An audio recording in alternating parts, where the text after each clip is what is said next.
सभी कारणों का कारण क्या है साथ संगत जी? हमारी आत्मा है। अब ये आत्मा क्या होती है, ये परमात्मा क्या होता है? क्या कभी हमने आत्मा को देखा? क्या कभी हमने परमात्मा को देखा?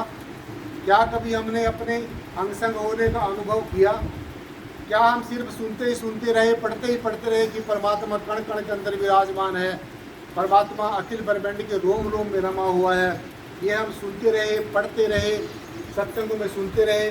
क्या हमने कभी इस बात को पूरा कसौटी पे कसकर देखा है? बस इस बात की बात है, यही बात सबसे ज़्यादा महत्वपूर्ण है। सो इसलिए बिना जाने, बिना समझे, बिना देखे, बिना पहचाने और अपने स्वयं के अनुभव के बिना सारी बातें निरर्थक हैं, अर्थहीन है। और ऐसी स्थिति में परमात्मा को मानना और ना मानना दोनों ही कोरी कपोल कल्पनाएं हैं, अंधविश्वास है और अपने आप को जो है विनाश की तरफ ले जाना है, अहंकार की तरफ ले जाने का ये काम करता है। इसलिए अपना खुद का तजर्बा भी हमारे काम आएगा। जो चीज ज्ञान और विज्ञान की कसौटी पे पूरी नहीं उतरती है, ध्यान से सुनो, जो बात, जो फॉर्मूला, जो योग और युक्ति ज्ञान और विज्ञान की कसौटी पर पूरा नहीं उतरता है, तो उसको कभी भी सपने में भी नहीं मानना चाहिए। इसलिए अपने स्वयं के प्रति जागृत होना है, स्वयं के प्रति जागृत होना है, स्वयं के प्रति जागृत होना है, स्वयं के प्रति सचेत होना है, आत्मा के प्रति जागरूक होना है। अपने आप से भागना नहीं है, अपने प्रति जागना है, अपने प्रति जागरूक होना है, औरों को भी जागरूक करना है। सो इसलिए साथ संगत जी,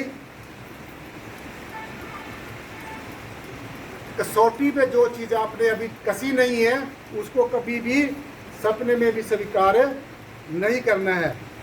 और एक बात का और विशेष ध्यान रखना है, एक बात का और विशेष ध्यान रखना है। परमात्मा का ध्यान करने के लिए, परमात्मा का ज्ञान प्राप्त करने के लिए इस जय श्री प्रीतम निर्गुण निराकार सर्वाधार विश्वाधार सर्वशक्तिमान परम तत्व को जानने और पहचानने के लिए अपने सद्गुरु भगवान के पावन श्री चरणों का, उनके आदेश उपदेश की बखूबी पालना करनी है।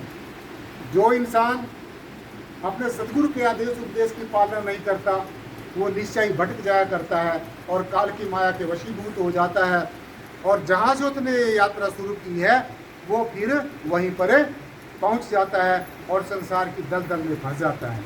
इसलिए मैंने गुरु पूर्णिमा के दिन भी आपको ये बताया था कि संसार के रिश्ते नाते का प्यार एक तरफ और सद्गुरु भगवान का प्यार एक तरफ। संसार के रिश्ते नाते एक तरफ और गुरु और शिष्य का रिश्ता एक तरफ। तो जब हम अपने सद्गुरु भगवान के प्रति समर्पित हो जाते हैं तो फिर क्या हो जाता है, जो तेरा है वो मेरा है और जो मेरा है वो तेरा है। लेकिन ऐसे से दाना बिना ही ज्ञान महापुरुष संसार में होते हैं, परंतु विनाश किसी चीज़ का नहीं होता है। पहले युगों में भी ऐसे संत महापुरुष होते रहे, अभी भी हैं और आगे भी होते रहेंगे। इसलिए सबसे ज़्यादा महत्वपूर्ण बात साथ संगत जी यही है कि जो नकारात्मक दृष्टिकोण है उसको छोड़ना है और सकारात्मक दृष्टिकोण को अपनाना है। जितने भी ये मन कल्पनाएं करता है, जहाँ लग ये मन जाई भाई तहाँ लग सोचो माया जाई। तो अगर आप ये जानना चाहते हैं कि माया क्या होती है, तो ये जो पैसा है, जो लक्ष्मी है, सिर्फ यही माया माया नहीं है। ये तो माया का एक छोटा सा एक झलक है, एक माया की एक छोटी सी झलक है, और जीव इसी में ही फंस जाता है। तो जहाँ लग ये मन जाई भाई, तहाँ लग सोचो माया जाई। जहाँ लग ये मन आपका उड़ाने, ऊंची ऊंची उड़ाने भरता है, मैं ऐसा करूँगा, मैंने ऐसा किया है, मैंने ऐसा करना है, ये जो पिछले वाली भी घंटी उठा के घूम रहा है और भविष्य के बारे में कल्पनाएं कर रहा है, ये सारी की सारी क्या है, ये माया है, ये मन का दायरा है, ये मन का विलास है। जहाँ लग ये मन जाई भाई, तहाँ लग सोचो माया जाई। सो इसलिए कल्पनाओं में नहीं उलझना है। तो ये साफ साफ अच्छे तरीके से समझना है, ये जो इंसान के बनाए हुए जो भगवान है, ये जो इंसान की गई कल्पनाएं हैं, जो इंसान के जो बनाए गए जो प्रतीक हैं, चिन्ह हैं, अपनी अल्प बुद्धि के आधार पर जो बनाए गए जो चिन्ह हैं, प्रतीक हैं, ठीक है, कोई प्रतीक कोई चिन्ह किसी की पहचान हो सकता है, लेकिन वो परमात्मा नहीं हो सकता है। इसलिए जितने भी संसार में प्रतीक हैं, चिन्ह हैं, इंसान के बनाए हुए भगवान हैं, जो कल्पनाएं हैं और ऐसी सी परंपराएं इंसान ने पाल रखी हैं, उठाए हुए हैं, जिनका कोई अर्थ नहीं है। ऐसे से रीति रिवाज आपने पाल रखे हैं, बोझ उठाया हुआ है, जिनका कोई मतलब नहीं है। ऐसी सी विधि विधानों में आप लोग बंधे हुए हैं, जिनके विधि विधानों के करने से कुछ भी होने वाला नहीं है। इसलिए ये जो बेकार की कल्पनाएं हैं, ये जो मन की दौड़ धूप है, इसमें से आपने सबने बाहर निकलना है और जो नकारात्मक रवैया है साधु जी, उसको छोड़ना है। सो अब अपने स्व के प्रति जागृत होना है, अपने स्व को समझना है। आप ये भी जानते हैं कि हम ये शरीर हैं, ये जानते हैं आप भली भांति, परंतु साथ साथ में ये भी समझना चाहिए कि जो हम अपने आप को शरीर समझ रहे हैं, ये शरीर मरण धर्मा है, ये समय समय के अनुसार बदलता रहता है, ये समय समय के अनुसार इसमें बदलाव आता रहता है। तो इसलिए अपने आप को, आप शरीर हैं, लेकिन आप शरीर होते हुए भी शरीर नहीं है, क्योंकि ये शरीर जाना है, सबका जाना है, जो आया है उसने एक दिन जरूर जाना है।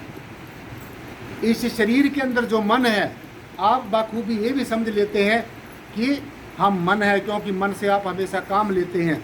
मन से जो सूक्ष्म बुद्धि है, जिससे हम विचार करते हैं, चाहे वो नकारात्मक विचार हैं, चाहे वो सकारात्मक विचार हैं, जो विचार जो करते हैं, ये विचार भी समाप्त होने वाले हैं। बुद्धि से सूक्ष्म जो चित्त है, जिसके द्वारा आप चिंतन करते